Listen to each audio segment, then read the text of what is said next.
বিশ্ববিদ্যালয়ের শিক্ষার্থীদের ওপর ফের হামলা চালিয়েছে ছাত্রলীগের নেতাকর্মীরা। হামলায় বহিরাগত সহ ছাত্রলীগের প্রায় ১.৫ শতাধিক নেতাকর্মী অংশ নিয়েছেন বলেও অভিযোগ উঠেছে। সোমবার ১৫ জুলাই দিবাগত রাত ১:৩০টার দিকে এই হামলা হয়। এতে শতাধিক শিক্ষার্থী আহত হয়েছেন। ভুক্তভোগী শিক্ষার্থীরা জানান, ছাত্রলীগের নেতাকর্মীরা অতর্কিত হামলা শুরু করলেও এ সময় উপাচার্য ভবন আশ্রয় নেন তারা। শিক্ষার্থীরা বলেন, হামলাকারীদের প্রায় সবার মাথায় হেলমেট ও হাতে ধারালো অস্ত্র ছিল। হামলার মাঝে হঠাৎ করেই তাদের ২টি পেট্রোল বোমাও ছুটতে দেখা গেছে। পরে শিক্ষার্থীরা হামলা থেকে রক্ষা পাওয়ার জন্য উপাচার্যের বাসভবনে আশ্রয় নেন, তবে তাতেও রক্ষা হয়নি।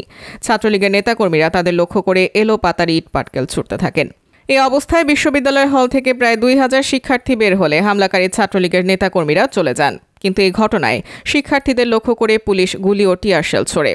ফলে ৩ জন সাংবাদিক সহ ৬ শিক্ষার্থী গুলিবিদ্ধ হয়েছেন। এ ব্যাপারে শিক্ষার্থীরা জানান, উপাচার্য উপস্থিত থাকা অবস্থাতেই তাদের উপর হামলা চালিয়েছে ছাত্রলীগ এবং পরবর্তীতে গুলি ছোড়ে পুলিশ। এদিকে ঢাকা জেলার পুলিশ সুপার মোহাম্মদ আসাদুজ্জামান বলেন, যখন পরিস্থিতির অবনতি মনে হয়েছে তখনই পুলিশ অ্যাকশনে গিয়েছে।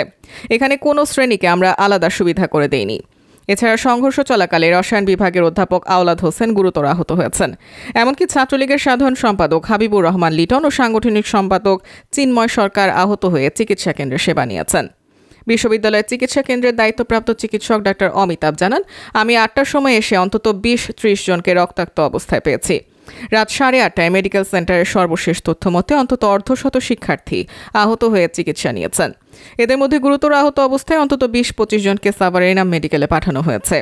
বৈষম্য বিরোধী ছাত্র আন্দোলনের সমন্বয়ক আরিফ সোহেল বলেন, আমরা একটি শান্তিপূর্ণ মিছিল নিয়ে বঙ্গবন্ধু হল এলাকায় আসলে ছাত্রলীগের সন্ত্রাসীরা আমাদের ওপর হামলা চালায়।